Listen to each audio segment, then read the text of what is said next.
బడుగు బలహీన వర్గాల ప్రజలు నేడు స్వేచ్ఛా జీవితాన్ని గడుపుతున్నారంటే అంబేద్కర్ రచించిన రాజ్యాంగం పుణ్యమేనని ఐడీసీఎంఎస్ చైర్మన్ తారాచంద్ నాయక్ అన్నారు. నిజామాబాద్ జిల్లా ధర్పల్లి మండల కేంద్రంలోని బంజారా భవన్లో తోటి నాయకులతో కలిసి కేంద్ర హోంశాఖ మంత్రి అమిత్ షా వ్యాఖ్యలపై నిరసన వ్యక్తం చేస్తూ అంబేద్కర్ చిత్రపటానికి పాలాభిషేకం చేశారు.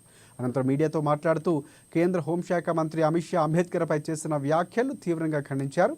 అమిత్ షాను కేంద్ర పదవి నుంచి బర్తరఫ్ చేయాలని డిమాండ్ చేశారు.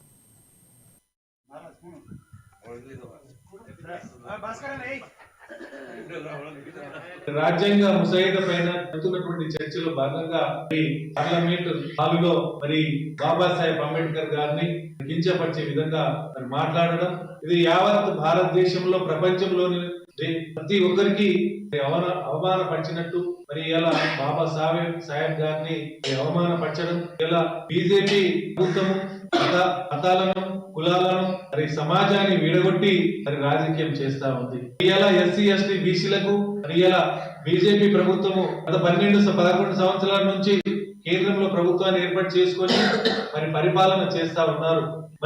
గ్రామ స్థాయిలో కావచ్చు, జిల్లా స్థాయిలో, మండల స్థాయిలో మీరు కేంద్రంలో ఉండి ఎస్సీ ఎస్టీ బీసీ వర్గాలకు చేసింది ఏముందంటే ఒక్క పని కూడా మనకు కనిపించదు. ఇవాళ కులం పేరు, మతం పేరు చెప్పి, దేవుని పేరు చెప్పి ఓట్లు తీసుకొని ఇలా దళితులను అవమానపరిచే విధంగా మీరు మాట్లాడుతూ ఉన్నారు. కొన్ని సామాజిక వర్గాలను వేరు చేసి మీరు లబ్ధి పొందుతా ఉన్నారు. ఇది ఇంతవరకు సమంజసమని ఆల్ ఇండియా బంజారా సేవా సంఘ తరఫున మేము దీన్ని తీవ్రంగా ఖండిస్తున్నాము. ప్రతి ఒక్కరు ఈ దేశంలో, ఈ ప్రపంచంలో ఉన్నటువంటి దళితులు, ఎస్సీ ఎస్టీ బీసీలు దీన్ని ఖండించి ఖచ్చితంగా అమిత్ షా గారు మోడీ గారి కేబినెట్ నుంచి వారిని తప్పించవలసిన అవసరం ఉంది.